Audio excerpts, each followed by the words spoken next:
Hello everyone, and welcome to Galaxy 89 Cars. Today, thanks to VVS, I'm taking you on an in-depth exterior and interior tour and exhaust sound video of this 2021 Ferrari SF90 Stradale.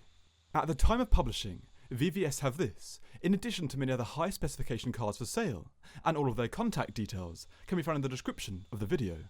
SF90 is Ferrari's first series production plug-in hybrid, and the car's name, SF90, is a celebration of Scuderia Ferrari's 90th anniversary, meaning Ferrari are staying true to their traditions by honouring the past at the same time as unveiling new technology. Based on a multi-material chassis that includes aluminium and carbon fibre, Stradale comes in at 4,710mm long, 1,972mm wide, 1,186mm tall, 1,570kg dry weight, and with a weight distribution of 45% to the front and 55% to the rear. Now moving to the powertrain, and firstly to the engine, we first need to unlatch the engine cover by raising the lever found to the right of the driver. Then moving around to the rear, the glass cover needs to be manually lifted, and the lightweight stand manually deployed. The non-glass part of the cover is fitted with venting to help cool the engine bay.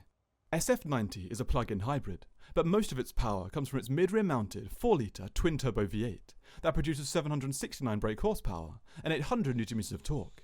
Once finished looking at the engine, we need to carefully lower the cover and secure it with a firm press. We then need to move around to the front to view the electric power source. First, we need to raise the bonnet. Underneath, we find a 7.9 kWh lithium-ion battery that generates 162 kilowatts of power. This is sent to 3 electric motors, one on the rear axle and 2 on the front, with the entire electric system contributing 270 kilograms to the car's total weight. Total system output is at 968 brake horsepower, which results in a 0 to 62 mph or 100 km/h time of just 2.5 seconds and a top speed of 211 mph. SF90 comes with 4 different wheel options, 20 inches at the front and rear, with the full carbon being the most extreme option available. This car is fitted with the diamond-cut forged Corsa wheels. In from these, we find 398mm front and 360mm rear carbon ceramic discs as standard. These are also fitted with an energy regen system to aid the car's electric range. SF90's stability is provided by double wishbones at the front and a multi-link setup at the rear, both with coil springs and adaptive dampers. This is all tied to its electric four-wheel drive system that comes with an electric differential at the rear and torque vectoring capability at the front thanks to the all-electric axle. We can now start SF90's in-depth exterior tour from front to rear. SF90's sleek design still manages to create 390 kilograms of downforce at top speed, created with both fixed and active aero. This starts at the front with its large front splitter that provides front downforce and channels air into the radiators and around the disruptive front wheels. Under the car, we find vortex generators that help to create low pressure, sucking the car to the ground. The section above the front splitter is broken into 3. A central funnel to cool front and rear components from the hybrid system, with 2 radiator intakes on either side for the battery and engine. Above these, we find new slit design headlights. The lower slit is actually for brake cooling. The lights above are new LED matrix slit headlights that come with small daytime running lights and adaptive and dynamic functions. The low-slung bonnet has vents at the front that accept air from the front vents and sends it over the car for increased downforce. Behind this, we find the windscreen with its 2 wipers. The roof above has an aeronautical inspiration and can be finished in body colour or black and comes with a large shark's fin antenna towards the rear. Moving down to the lateral aspect, we find a partial length side skirt, finished here in the optional carbon. Moving up, we come to the Scuderia shields, fitted as standard.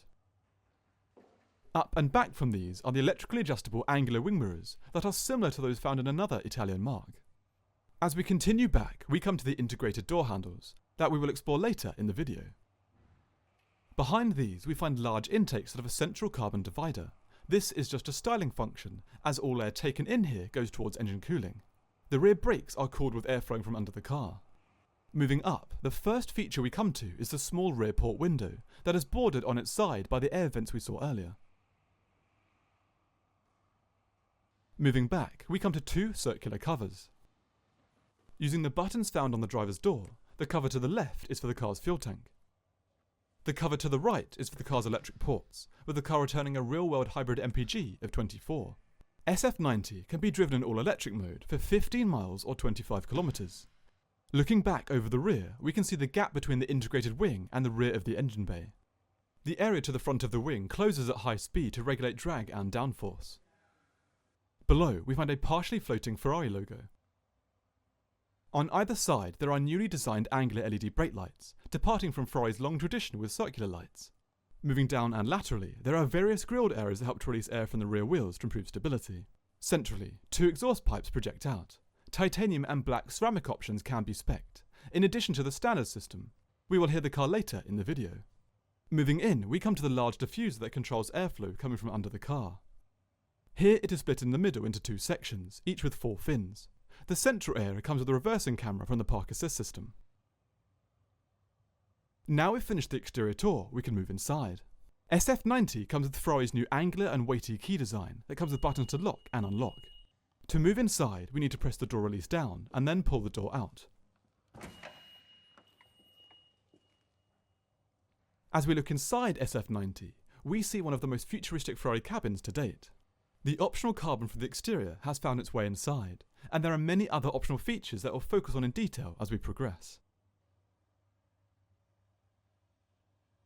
Starting the in-depth exterior tour with the doors, the top is a curved panel with Alcantara indentations to the front and rear. The slim integrated armrest is below. As we move along it, we come to the door handle with the integrated door release button at the top, and seat memory and fuel flap controls at the bottom, with the door speaker further along. At the bottom of the door interior, we find a slim storage area. Turning left, we start at the rear of the sill. Moving along it, we come to the release for the engine cover, the aluminium Ferrari kickplate. Then the pedals, and as we move up, the parking brake button and the first touchscreen control array. Continuing left, we come to the flat-bottom steering wheel, presented here with the optional carbon and shifting lights. Now sitting in the driver's seat and taking a closer look at the wheel, we see how it starts with carbon with integrated shifting lights at the top, then leather around the 903 grip positions. On the left, we find controls for the left indicator and lights, but also touch controls for cruise control and calls. The touch-sensitive engine start button is under the Ferrari badge, central, and to the right we come to the Manettino, wiper controls, and a touch-sensitive array for the infotainment system. If we swipe down on the engine start button, the car comes to life. We can now hear the exhaust in both normal and sport modes.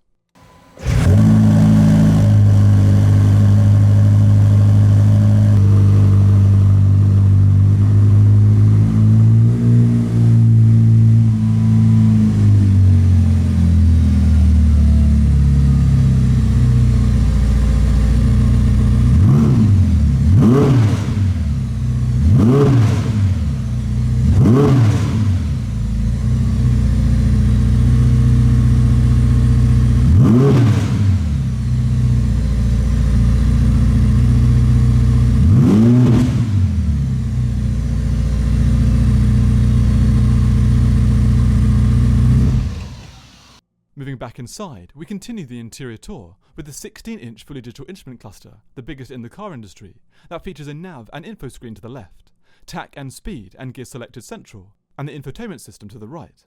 Now the ignition is on, we can better see the various touch controls on the wheel. The buttons I'm pressing here alter the car's powertrain between Qualify, Performance, Hybrid and eDrive. On the opposite side, we come to the now well-known Manettino that alters steering, suspension and traction setup between wet, sport, race and systems off. SF90 is fitted with an 8-speed F1 dual-clutch transmission. The car has gained one forward gear and lost reverse, as this can now only be done in electric drive mode. The touch array above this controls the infotainment system with swiping motions. In vehicle, we can access a G-meter, basic trip and hybrid status.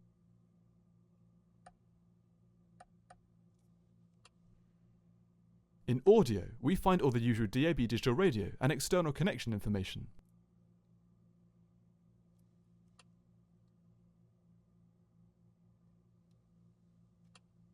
When selecting nav, the left and right screens switch. Here destinations can be input and selected. Phone comes next for calls and messages. The final menu on this screen is Settings, which allows the user access to time and date, basic setup, and driver assistance systems. Back and to the right of this array is another touch array for the wing mirrors, parking sensors, camera, and vehicle lift.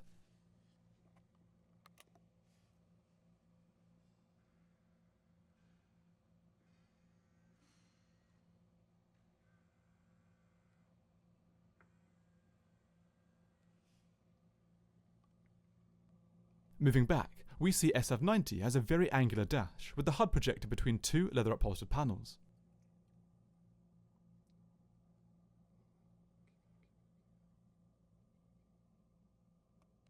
Moving down in the centre, we first come to a large, manually adjustable air vent. The touch controls for the aircon and ventilation system are below this. To its left is another section of the dash with a small grilled area with SF90 text below. The central display is below, where seat heating and ventilation controls can be accessed, in addition to performance, audio, nav, and settings.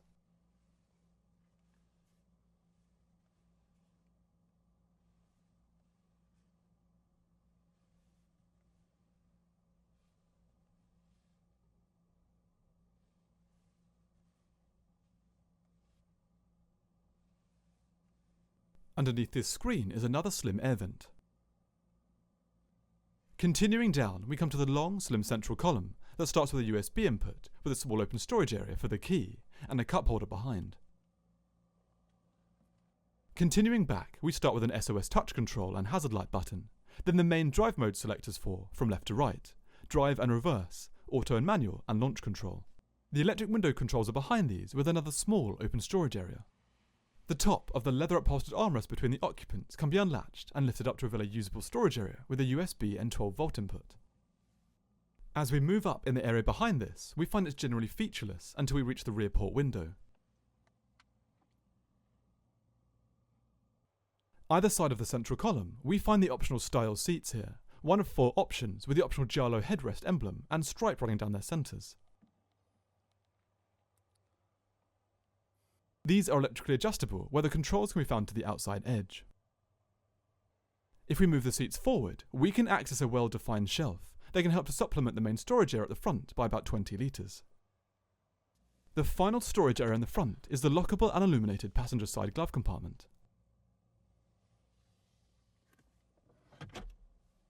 After pressing the small door release button, we can exit the car and move around to its front. By pressing the button on the key, we can unlatch the bonnet, which can then be lifted up after lifting the small red catch. Looking at the bonnet before the storage area, we can see its lightweight carbon fibre construction. Looking down, we find the car's charging cable and indoor car cover in its red bag. There are 2 accessory packs below this, the toolkit that also includes a torch and towing eye, and the dry tyre repair kit. The front boot itself is quite a shallow storage area, offering around 54 litres due to the placement of the battery and cooling systems.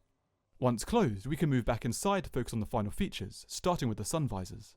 Between these is a touch array for the internal lights, internal lock and tow preparation.